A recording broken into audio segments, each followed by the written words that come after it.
Sebelum lanjut, kamu baca ini ya. Ini adalah cerpen, cerita karangan yang tanpa riset, yang dibikin ngalor ngidul.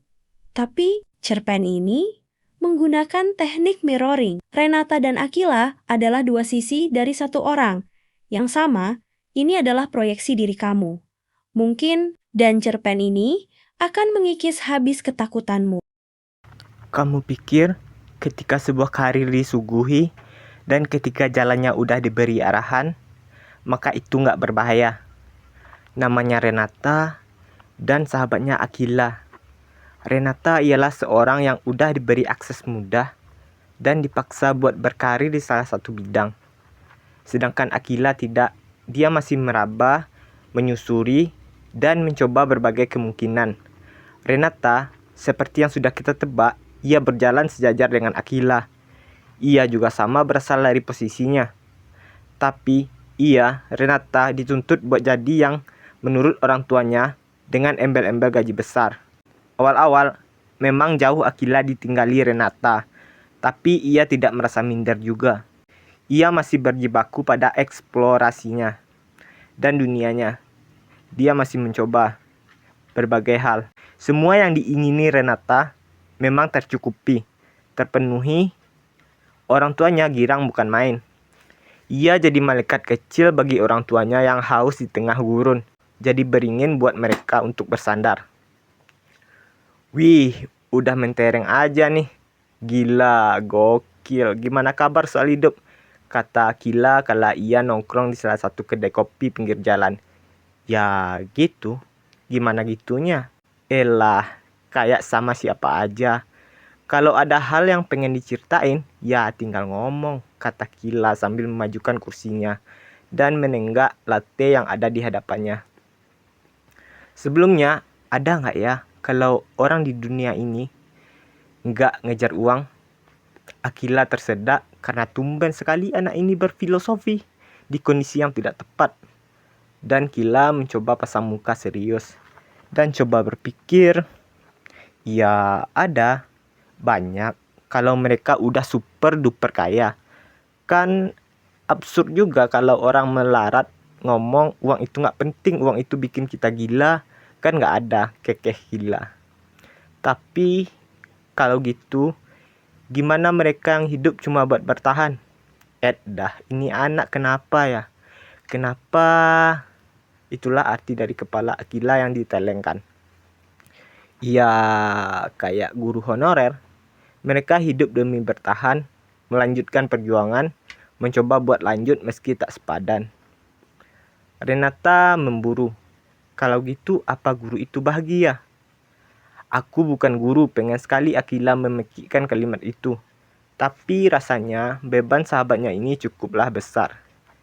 Kebahagiaan itu bisa dari apa yang kita ingini, bisa tidak juga sih. Renata tersenyum getir, ia tak merasakan kalimat kedua dalam hidupnya. Bagaimana cara bahagia? Ya dibikin bahagia aja. Misal lakuin hobi, lanjutin mimpi yang terbengkalai, coba nyari hal yang memicu dopamin, bisa ikut proyek yang tertunda, bisa nulis oh iya, tapi gimana nih rencana nulisnya? Akila teringat dulu kalau anak ini pengen sekali menerbitkan buku. Entahlah, kalimat itu menggema di ruangan. Di luar lengang, jalan pun lengang akibat mendengar kalimat ini. Ya walau mungkin karir sebagai penulis nggak seheboh karir orang-orang kebanyakan. Banyak yang jadi apes juga, banyak juga yang hanya hidup buat bertahan. Nggak kaya juga, nggak melarat, tapi mereka kayaknya enjoy deh. Ya enjoy, tapi mereka senang dan sadar itu kemauan dari mereka. Jadi ini yang jadi renungannya dalam hati Akila membatin. Gue belum sukses, pantaskah gue bersuara? Dan Akila menggeleng. Bangke, ketularan. Pilihannya hanya dua. Kita dapetin semua yang kita mau, yang kita ingini, tapi dunia ini ada yang harus kita tinggali demi meniti jalan yang belum kita tempuh. Kayak apa ya? Kayak otak Akila mengeluarkan asap. tapi tak kunjung dapat kata yang pas. Kayak uang, nah ya itu, tapi kayaknya nulis juga nggak mudah. Kalau mau belajar ya ada sih jalan, ada banyak, bener. Anggap gini, gue sebagai penasehat karir, jadi apa nih yang mau lo lakuin abis nongki ini? Akila tak mau lagi mendengar jawaban keluhan. Langkah apa aja yang udah di planning soal nulis ini? Dan resign mungkin bagi Sultan tongkrongan itu easy gak sih? Renata merasa ditembak di ubun-ubun. Darah segar mengalir. Dan sebelum Renata merasakan dihantam dari segala sisi akibat dinding menerbangkan badannya ke tubuh Renata, maka Akila berusaha mencoba menyadarkan lamunan orang di seberang.